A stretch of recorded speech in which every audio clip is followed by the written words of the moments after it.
Welcome to this mini workshop on addressing workplace challenges using Bloom's taxonomy and critical thinking. In the next 5 to 7 minutes, I'll show how unexamined assumptions affect thinking and how Bloom's framework can guide solutions to common challenges. So let's get right to it. Why is critical thinking important? Why does it even matter? Critical thinking is more than completing tasks. It pushes us to analyze information, evaluate that information, and then create using that information. In professional context, it ensures that solutions are not superficial, but deeply reasoned. It transforms routine tasks into opportunities for innovation. What are the roles of these assumptions? Often, we don't realize how much our hidden assumptions guide decisions. These unchecked assumptions can limit our ability to think critically. By identifying and questioning them, we open the door to more accurate analysis and more innovative solutions, which is always the goal. Here's a simple example. The assumption that colleagues approach tasks identically. Now, this assumption often causes miscommunication and inefficiency. Recognizing diversity in thought helps us tailor solutions more effectively. Now, let's take a look at Bloom's taxonomy overview. Bloom's taxonomy is a hierarchy of thinking skills, as you can tell from this graphic that I have here. It ranges from remembering to creating. It's a scaffold that moves us from memorization to deep creation. This structure is essential for developing systematic critical thinking. Now, when we look at Bloom's and critical thinking as a whole, note that critical thinking develops as we climb Bloom's ladder. From grasping basics at the lower levels to evaluating and creating at the higher levels. This framework helps transform surface level engagement into deeper reasoning and true learning. The first workplace challenge is communication breakdowns. We often assume that information is interpreted the same way by everyone. This is false.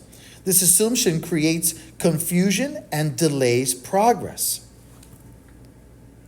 So how can we apply Bloom's taxonomy to communication?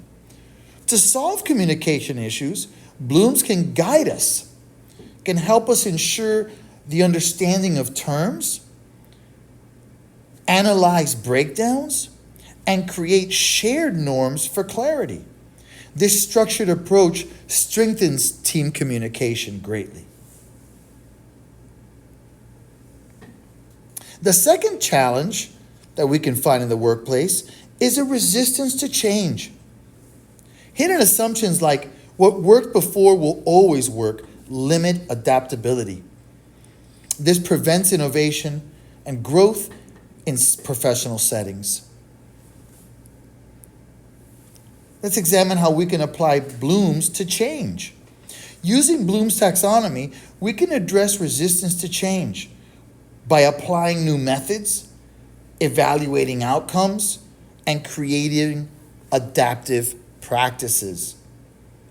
This systematic process encourages openness and flexibility, which is what we all want in the workplace. The third workplace challenge is siloed problem solving, where teams work in isolation. The assumption that problems are best solved with one team reduces collaboration and effectiveness. When we apply Bloom's taxonomy to collaboration, we note that collaboration benefits from Bloom's as well. It establishes understanding of shared goals, helps us analyze perspectives across teams, and helps us to create cross-departmental solutions, which of course leads to more innovative outcomes.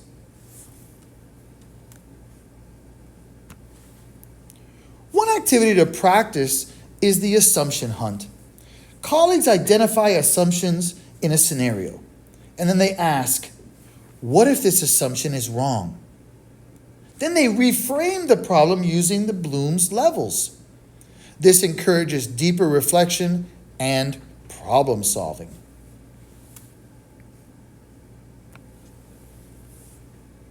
Practical strategies include encouraging reflection on assumptions, perhaps embedding Bloom's verbs into tasks, or even promoting higher order questioning. These tools help professionals move beyond basic processing toward innovation. And in conclusion, critical thinking requires recognizing and questioning assumptions. Bloom's taxonomy provides a practical roadmap for structured growth. Together, they help us address workplace challenges more effectively. I hope you've learned a lot, and thank you for joining me.